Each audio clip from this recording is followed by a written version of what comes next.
হত্যা না, বিভিন্ন হত্যাকারীরা তাদের একটা পালিয়ে যাবার অভয় আশ্রম ছিল, আশ্রয় কেন্দ্র আশ্রয় কেন্দ্র। মানুষ বলতো ভারত, আমরাও বলতাম তাই না, যে বাংলাদেশ থেকে একটা দুর্ঘটনা ঘটিয়ে করে ভারতের থেকে যে তাকে গ্রেফতার করা হলো, উসমান হাদি হত্যার আসামি ফয়সাল, মনে হয় খুব তার নাম, ফয়সাল। তাহলে কি সন্ত্রাসীরা একটা বার্তা পেল না যে আসলে আশ্রয় কেন্দ্রগুলো একে একে ভেঙে যাচ্ছে? বাংলাদেশে থাকলে তো বাংলাদেশের পুলিশ প্রশাসন, ডিবি, গোয়েন্দা বাহিনী তাকে তখন বলা হয়েছিল ভারতে পালিয়ে। এখন ভারত তাৎক্ষণিকভাবে বলেছে যে আমাদের এখানে নেই। আমরা হলেও তাই বলতাম, আমরা খুঁজে পেলে, তাই না? প্রথমেই তো র স্টেটমেন্ট এগুলোই তো হয়। আপনি যখন অফিসিয়ালি বলবেন, নানান অনুসন্ধান চালিয়ে তারপরে তো বলবেন, কিন্তু আলটিমেটলি আমি যেটা বলতে চাচ্ছি, ভারত থেকে ধরা পড়েছে তারা বনগা এলাকা। তাইলে আমাদের দেশে যে সমস্ত সন্ত্রাসীরা এখন ওত পেতে বসে আছে, যে বিভিন্ন সন্ত্রাসী কার্যক্রম করে টুপ করে ভারতে চলে যাব, এখানে গেলেও যে আশ্রয় পাওয়া যাবে না, তার একটা মেসেজ এটা হচ্ছে। এবং এটা যদি সাস্টেইন করে এই মেসেজ, যেমন উসমান হাদি হত্যার আসামিকে ভারত থেকে গ্রেপ্তার করা হচ্ছে এবং এটা আমরা জানতে পারি। এখন আমরা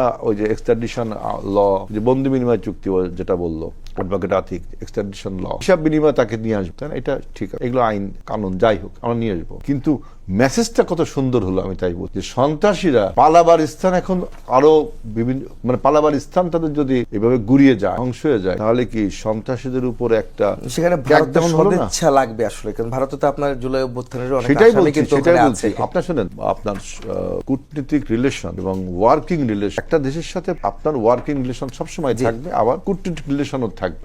কিন্তু এই মেসেজটা তো খুব গুরুত্বপূর্ণ যে শেষ পর্যন্ত ভারতে তাদের পাওয়া গেছে, তার মানে ভারত সরকার তাকে ধরেছে।